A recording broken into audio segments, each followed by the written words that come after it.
उत्तराखंड दर्पण है, जहां अक्स दिखता है स्वर्ग का। प्रकृति का आकर्षण इसे देवभूमि बनाता है और यहाँ बसे लोग हर मेहमान को देवता मानते हैं। यही प्राचीन परंपरा अब पा रही है एक आधुनिक स्वरूप, होम स्टे।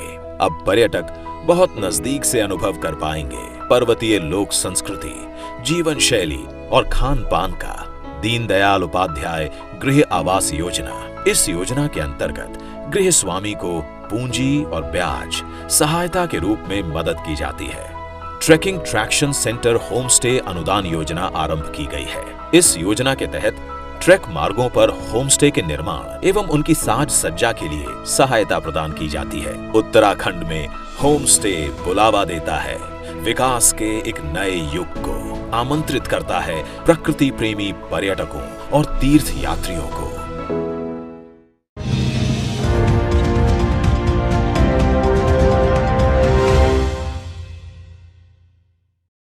नमस्कार, देवभूमि समाचारों में आप सभी का स्वागत है। मैं हूं आपके साथ रक्षंदा खान। आगे आप मेरे साथ देखेंगे उत्तराखंड की तमाम छोटी बड़ी खबरें विस्तार से, लेकिन उससे पहले नजर हेडलाइंस पर।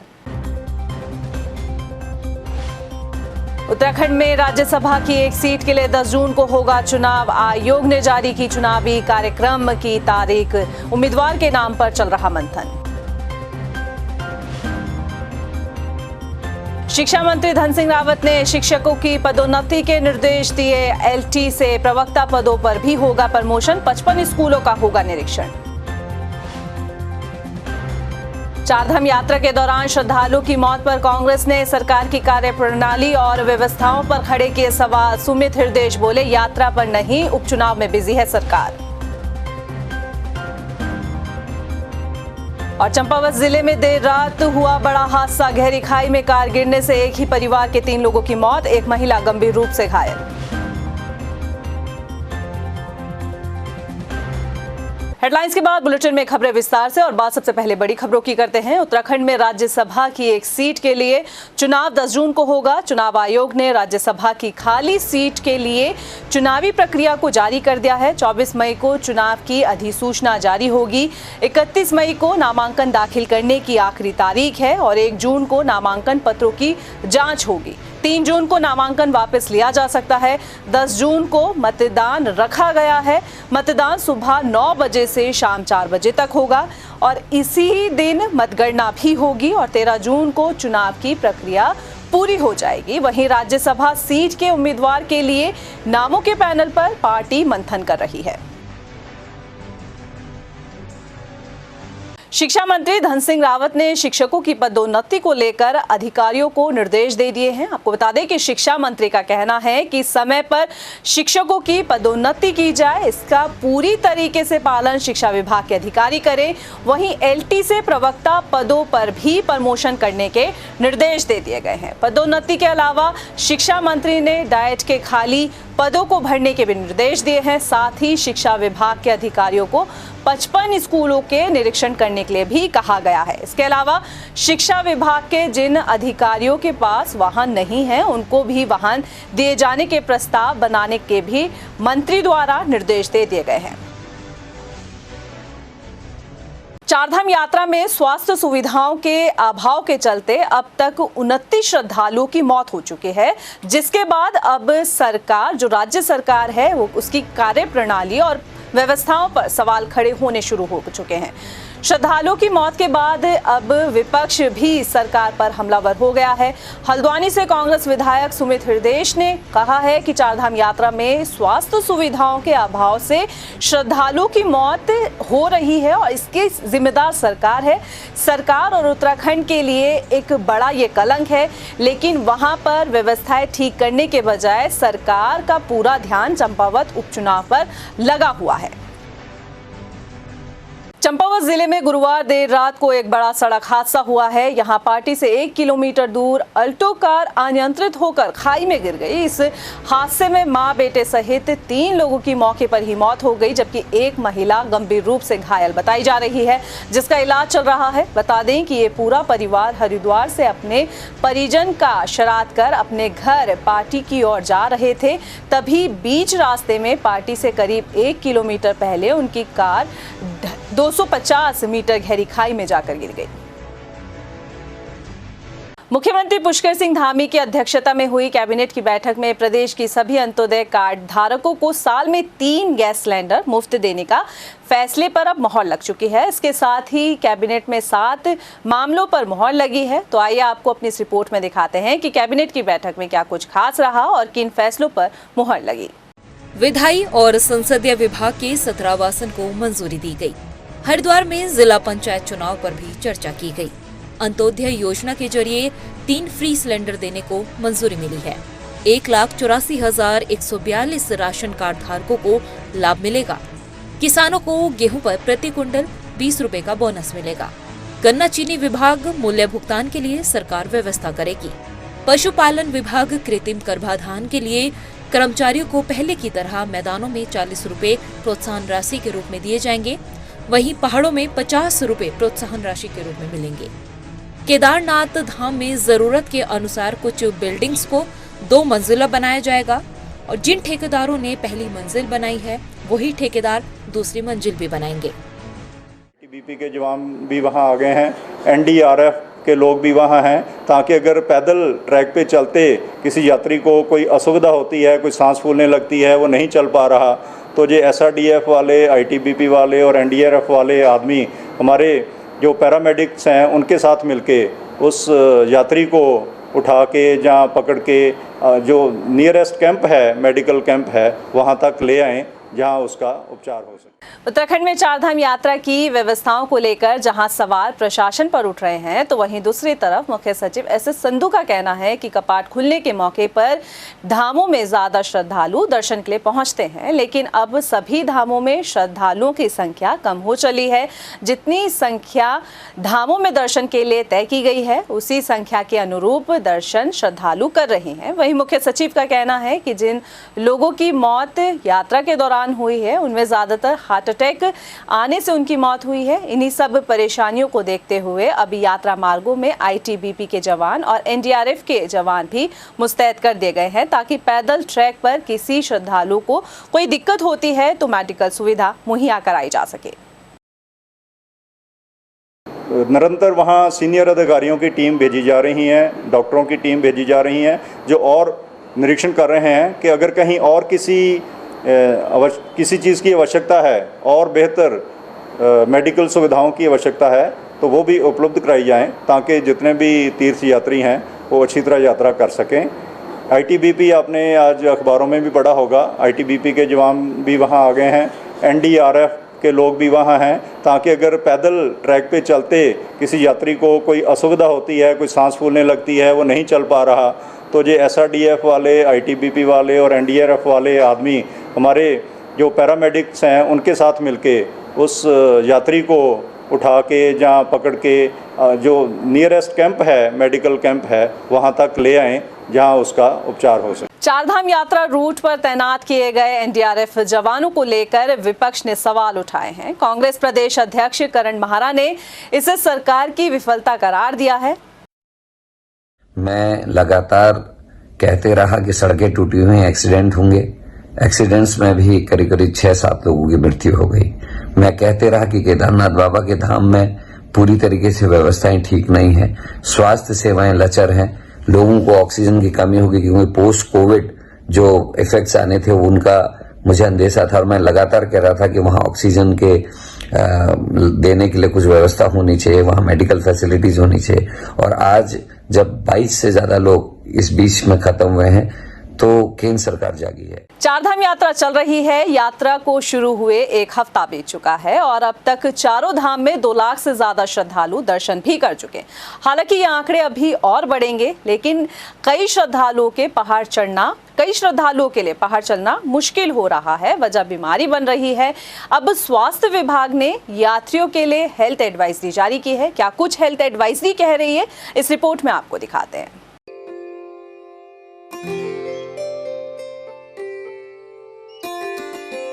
विश्व में चर्चित चारधाम यात्रा इन दिनों सुर्खियों में है और अब तक चारों धाम में 2,88,000 श्रद्धालु दर्शन कर चुके हैं।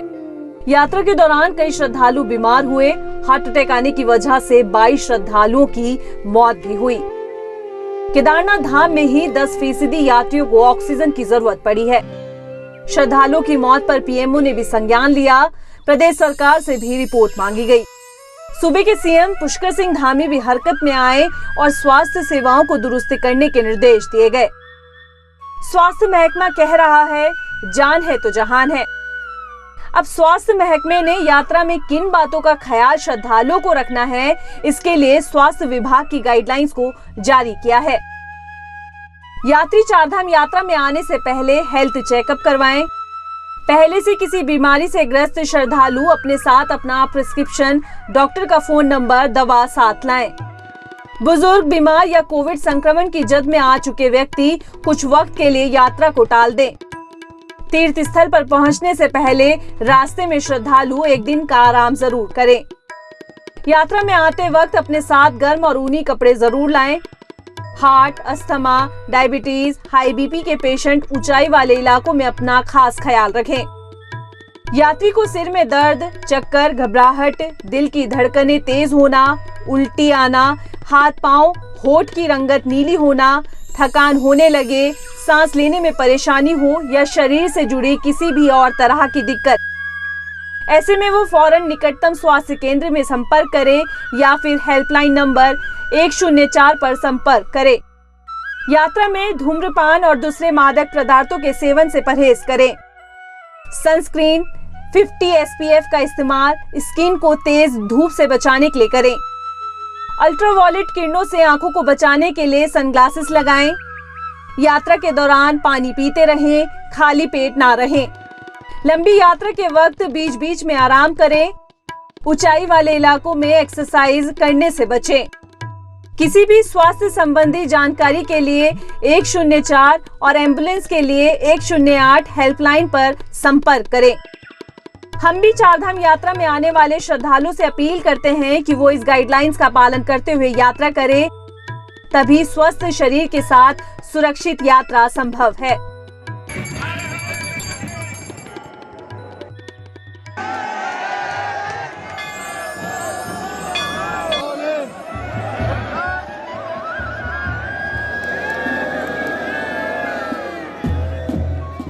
चारधाम यात्रा में सामने आई अव्यवस्थाओं को लेकर विपक्ष लगातार सरकार को घेर रही है। कांग्रेस के संगठन महामंत्री मथुरा दत्त जोशी ने प्रदेश की भाजपा सरकार पर हमला करते हुए कहा कि यात्रा में स्वास्थ्य सेवाएं चरमराई हुई है। पर्यटन मंत्री दुबई में बैठकर सरकार चला रहे हैं। प्रदेश में पर्यटन मंत्री की नामौजूदगी पर सरकार ने अपने 2 मंत्रियों की ड्यूटी तैनात कर दी है। धरातल पर क्या नजारा है वो जनता देख रही है। देखिए, सबसे पहले तो मैं जो चारधाम यात्रा रूट में जो व्यक्ति हताहत हुए हैं, स्वर्गवासी हुए हैं, उनके प्रति अपनी श्रद्धांजलि व्यक्त करता हूं, पार्टी की तरफ से भी और अपनी तरफ से भी, और उनके परिवार के प्रति अपनी संवेदनाएं हम व्यक्त करते हैं। देखिए, कितनी बड़ी दुर्भाग्यपूर्ण बात है कि सरकार अगर सही तरीके से काम करती तो शायद ये मौतें न होती, और जिस तरीके से मौतें हो रही है वो सरकार की अव्यवस्थाओं को उजागर करती है।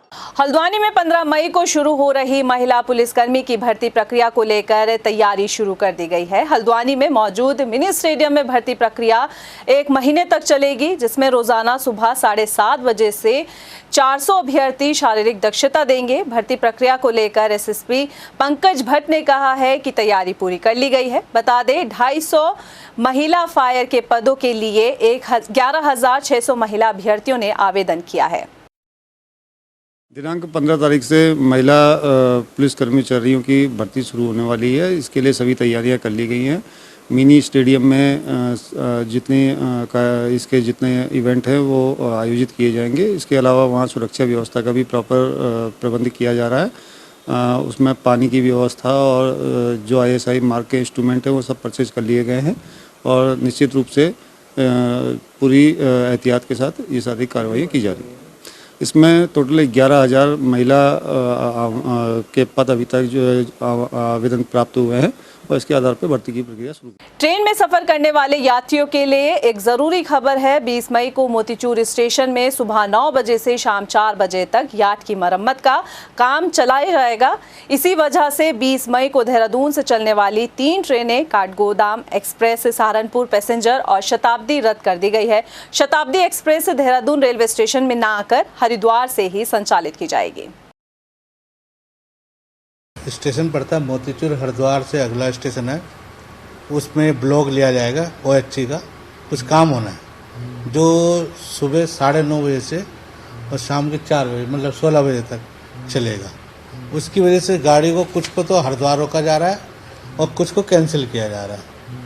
जैसे कैंसिलेशन में हमारी 20-92 काठगोदाम देहरादून, ठीक है सर, आने में और जाने में वो कैंसिल हो जाएंगी। एक है सहारनपुर देहरादून एक्सप्रेस, वो भी कैंसिल हो जाएगी। और शॉर्ट टर्मिनेशन हो रहा है जो 20-17 है वो हरिद्वार तक आएगी और 20-18 बन के उसी टाइम पे वो वहाँ से चली जाएगी। देहरादून में स्मार्ट सिटी प्रोजेक्ट के तहत हो रहे कामों को लेकर ग्राउंड जीरो से हम पहले भी कई रिपोर्ट आपको दिखा चुके हैं, मगर ना तो कामों में सुधार दिख रहा है और ना ही व्यापारियों की परेशानियां ही कम होने का नाम ले रही है। पिछले 3 सालों में हुए स्मार्ट सिटी प्रोजेक्ट के तहत हुए कामों और व्यापारियों के बीच उनकी दिक्कतों को जानने के लिए हमारी टीम एक बार फिर ग्राउंड जीरो पर पहुंची, जहां पर पड़ताल की गई। देखिए इस रिपोर्ट में आपको दिखाते हैं। स्मार्ट सिटी प्रोजेक्ट के तहत राजधानी देहरादून में पिछले 3 सालों से काम चल रहा है। स्मार्ट सिटी का ख्वाब देख रहे लोगों को लगा कि स्मार्ट सिटी के नाम पर शहर का नक्शा बदल जाएगा, मगर हुआ इसके उलट ही। स्मार्ट सिटी के लिए दून के पलटन बाजार में काम शुरू हुए तो व्यापारियों की दिक्कतें कम तो क्या होती, पहले से ज्यादा और बढ़ गई हैं। व्यापारियों के सामने सबसे ज्यादा परेशानी पार्किंग और पानी की निकासी को लेकर नजर आ रही है। तो यही है भाई साहब, देखिए सारा यहाँ पर खुदाई कर रखी है, जिसके कारण क्या है दुकान में धूल और साथ में ये छज्जे तोड़ दिए इन्होंने। अब गर्मी का समय है, गर्मी के कारण हम लोग क्या है यहाँ पर तिरपाल नहीं लगा सकते। तिरपाल लगाते हैं तो नगर निगम वाले हमें डांटते हैं। चलिए उनकी भी कोई गलती नहीं है, परंतु क्या है कि ढीलापन जो इन्होंने काम का कर रखा है, इसके कारण हम लोग ना तो खुद कुछ कर पा रहे हैं ना सरकार करने के लिए राज़ी हो रही है। धूल मिट्टी के अलावा हमें तो कुछ नहीं मिला अभी तक। ऊपर जो काम किया वो भी किसी काम का काम नहीं है। उससे तो गली मोहल्ले में ज़्यादा टैलें अच्छी लग जाती हैं जो बाजार का बेड़ा गर्क किया उन्होंने। यही नहीं, व्यापारियों से जब हमारी टीम ग्राउंड जीरो पर उनकी दिक्कतों को जानने पहुंची तो उन्होंने स्मार्ट सिटी प्रोजेक्ट के कामों पर ये सवाल खड़े कर दिए। उत्तराखंड की राजधानी देहरादून में पलटन बाजार में स्मार्ट सिटी का काम चल रहा है, लेकिन पिछले 3 साल से जो स्मार्ट सिटी का काम चल रहा है बहुत ही दुखद और दयनीय है। यहाँ पर स्मार्ट सिटी के नाम पर लोगों की दुकानें भी तोड़ी गई, तो कहीं ना कहीं यहाँ पर सड़कें बनाने का जो काम था वो बीच में रोक दिया गया। अब मैं अपने कैमरामैन से कहूँगा कि यहाँ की सड़कों की जो साइड की स्थिति है उसको दिखाने की कोशिश करें। दुकानदारों के अनुसार ये पिछले 1 महीने पहले यहाँ से तोड़ी गई थी, लेकिन उसके बाद में अभी तक इसका कोई भी नवनिर्माण कार्य नहीं किया। और यहाँ पर जो अभी मानसून सत्र दोबारा शुरू होने वाला है, मानसून शुरू हो जाएगा तो यहाँ पर जो नालियों की जो स्थिति है, यहाँ पर जो गंदगी है, नालियों में जो गंदगी उसका पानी ये सड़क के ऊपर आता है और ऊपर लबालब दुकानों के अंदर भर जाता है। हमारे साथ व्यापारी वर्ग है, उनसे भी मैं जानने की कोशिश करूँगा कि किस तरह से देखते हैं जो यहाँ पर स्मार्ट सिटी का काम चल रहा है, कब से काम चल रहा है और कितना फ़ायदा आपको हुआ है। लगभग 3 साल हो गए इसको काम को चलते हुए, लेकिन 3 साल से प्रोग्रेस उतनी नहीं हुई जितनी होनी चाहिए थी। ना यहाँ महिलाओं के लिए कोई शौचालय है, ना यहाँ पीने के पानी की कोई व्यवस्था है। जल भराव यहाँ हर साल दुकानों में गंदा पानी भरता है, तो ये बहुत बड़ी समस्या है और इससे जल्द से जल्द छुटकारा मिले। ये स्मार्ट सिटी के नाम पर यहाँ पर काम चल रहा है, पलटन बाजार है और पार्किंग की भी कोई ठोस व्यवस्था यहाँ पर नहीं है। महिलाओं के शौचालय के लिए यहाँ पर कोई ठोस व्यवस्था प्रशासन ने नहीं की है, लेकिन लगातार जब हम शासन प्रशासन से इस मसले पर बात करते हैं तो उथल पुथल जवाब हमें सुनने को मिलते हैं। अब देखना यह है कि स्मार्ट सिटी का काम आखिरकार कब तक यहाँ पर पूरा होगा, आखिरकार कब तक ये प्रोजेक्ट पूरा हो जाएगा। पिछले 3 सालों से शुरू हुआ स्मार्ट सिटी प्रोजेक्ट के काम अभी भी शहर भर में चल रहे हैं, मगर इन कामों में पलटन बाजार के लिए ना तो पार्किंग की व्यवस्था है और जो काम हुए हैं वो भी आधे अधूरे पड़े हैं। ऐसे में करीब आ रहे बरसात के मौसम से पहले इन दिक्कतों को दूर नहीं किया गया तो यकीनन परेशानियां बढ़ना तय है। टाइम टीवी के लिए देहरादून से हितेश त्यागी की रिपोर्ट। काशीपुर से सटे महुआ खेड़ागंज नगर पालिका में तय बाजारी की वसूली के नाम पर अवैध वसूली का खेल चल रहा है। हैरानी की बात यह है कि इस खेल में पालिका के चेयरमैन और सभासदों की मिली भगत भी उजागर हुई है। अवैध वसूली के खेल की पड़ताल खोलती हमारी ये स्पेशल रिपोर्ट देखिए। काशीपुर में तय बाजारी के नाम पर हो रही अवैध वसूली, चेयरमैन और सभासदों की मिली भगत पर खेल जो खेला जा रहा है वो इस पे खुलता दिखेगा। महुआ खेड़ा खेड़ागंज में चल रहा अवैध वसूली का खेल। तय बाजारी के नाम पर हो रही अवैध वसूली, नियमों को दरकिनार कर दिया जा रहा अंजाम। अवैध वसूली के खेल में पालिका की भी मिली भगत। काशीपुर की नगरपालिका महुआ खेड़ागंज में तय बाजारी की वसूली के नाम पर जमकर अवैध वसूली हो रही है और इस पूरे खेल में पालिका की मिली भगत भी उजागर हो रही है। बकायदा पालिका की तरफ से 5 कर्मचारियों की तैनाती भी की गई, जिनमें से 3 आउटसोर्स के जरिए रखे गए हैं ताकि अवैध वसूली का खेल सभी की जेब गर्म करता रहे। नियमों के मुताबिक जिस नगर क्षेत्र में वाहन से माल उतरेगा, अनलोड होगा, उसी से तय बाजारी का शुल्क लिया जा सकता है। लेकिन यहाँ तो पालिका की सड़क से गुजरना भी हो तो पालिका की अवैध वसूली में अंशदान देना ही होगा और अगर नहीं दिया तो अंजाम आप खुद सुन लीजिए। ये तो रोड के लेते हैं, भी फालतू वो लेते हैं तय बाजारी, ये 50 रुपए की 100 रुपए लेते हैं। और अगर नहीं देते हैं तो क्या देते हैं तो बदतमीजी करें, गाली बगे, पीछे मोटरसाइकिल डाल दें हमारे। नगर पालिका की पर्ची काटते हैं, नगर पालिका की जो माल लेकर आती है यहाँ पे, कौन आरोप लगा रहा है। अभी कह के गए किसी भी गाड़ी से ले लो। फर्स्ट टाइम आपसे बोला नहीं, मुझे भैया बोल रहे हैं, मैंने देखा है, फर्स्ट टाइम आया हूँ मैं अभी। तुम तो सारी गाड़ियों से। मुझे पता नहीं, फर्स्ट टाइम आया हूँ मैं अभी। अच्छा, पता नहीं है मुझे। वो पैसे जो माल लेकर आती है यहाँ पे। अच्छा, जो भी माल लेके आएंगे आप उनसे पैसा लेते हैं। पालिका अधिकारियों की माने तो उन्होंने तय बाजारी शुल्क के लिए पूरा सिस्टम ऐसा तैयार किया है कि महज पालिका की आमदनी में इजाफा हो सके। लेकिन जनाब, इस वसूली में पालिका की कम और सेवादारों की जेब जरूर गर्म हो रही है। हालांकि एसडीएम मानते हैं कि इस अवैध वसूली के खिलाफ शिकायतें मिली हैं, सख्त कार्रवाई की जाएगी। दोबारा बोर्ड ने प्रस्ताव पास किया है, जो तय बाजारी वसूली का कार्य है वो बाइलॉज के अकॉर्डिंग 1 रुपया प्रति कुंटल या 100 रुपये प्रति फेरा जो वाहन यहाँ पर अनलोड होगा, जो माल उतारेगा उस पर लिया जाएगा, अन्यथा किसी और आने जाने वाले से किसी से वाहन से माल उसका तय बाजारी का पैसा नहीं लिया जाएगा। इसमें मैं बताना चाहूँगा आपको कि नगर पालिका महुआ खेड़ागंज है, इसमें एक शिकायत प्राप्त हुई थी। इसमें मैंने ईओ को निर्देशित किया था कि नियमानुसार कार्रवाई करने के लिए, और अभी भी शिकायतें मिल रही हैं तो इस पर औचक निरीक्षण करके जो भी इसमें संलिप्त हैं उन पर नियमानुसार कार्रवाई की जाएगी। बहरहाल नगर पालिका ने अपने राजस्व को बढ़ाने के लिए तय बाजारी का प्रस्ताव बनाकर बोर्ड में पास तो करा लिया है, लेकिन इस तय बाजारी के नाम पर हो रही अवैध वसूली से नगर पालिका की तो कम, लेकिन सेवादारों की जेबों का राजस्व जरूर बढ़ रहा है। वहीं अवैध वसूली की कई शिकायतों के बावजूद आखिर प्रशासन क्यों अनदेखी कर रहा है, ये एक बड़ा सवाल है। टाइम टीवी के लिए काशीपुर से आरिफ खान की रिपोर्ट। फिलहाल के लिए इस बुलेटिन में इतना ही, मुझे दे इजाजत, लेकिन चलते चलते एक नजर हेडलाइंस। नमस्कार। उत्तराखंड में राज्यसभा की एक सीट के लिए 10 जून को होगा चुनाव। आयोग ने जारी की चुनावी कार्यक्रम की तारीख, उम्मीदवार के नाम पर चल रहा मंथन। शिक्षा मंत्री धन सिंह रावत ने शिक्षकों की पदोन्नति के निर्देश दिए। एलटी से प्रवक्ता पदों पर भी होगा प्रमोशन, 55 स्कूलों का होगा निरीक्षण। चारधाम यात्रा के दौरान श्रद्धालु की मौत पर कांग्रेस ने सरकार की कार्यप्रणाली और व्यवस्थाओं पर खड़े किए सवाल। सुमित हृदयेश बोले, यात्रा पर नहीं, उपचुनाव में बिजी है सरकार। और चंपावत जिले में देर रात हुआ बड़ा हादसा, गहरी खाई में कार गिरने से एक ही परिवार के 3 लोगों की मौत, एक महिला गंभीर रूप से घायल।